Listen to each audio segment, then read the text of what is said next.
నేను చేస్తున్నాను చట్నీ, పల్లిపప్పులు చేస్తున్నారు, తొగరపప్పు, టమాటా, పచ్చిమిరపకాయలు, అదరక లసన్ పేస్ట్, వెల్లుల్లిపాయలు కూడా వేయాలండి చట్నీలో. తర్వాత పచ్చిమిరపకాయలు వేసుకోవాలి. దాంట్లో ఉప్పు వేసి మిక్సీ పెట్టాలండి మెత్తగా. చట్నీ రెడీ. కొబ్బరికాయ పచ్చడి, బీట్రూట్, పచ్చిమిరపకాయలు, కొబ్బరికాయ, ఉప్పు. Beetroot chutney ready. ఇడ్లీ పిండి. ఇడ్లీ ఎలా వేయడం,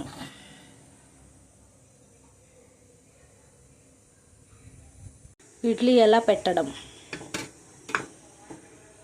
సాంబార్. ప్రిపేర్ ఇడ్లీ. నా హస్బెండ్కి నేను ఇడ్లీ ఇచ్చానండి. ఇప్పుడు తినడం మొదలు పెడుతున్నారు. చాలా టేస్టీ అయిందని చెప్తున్నారండి.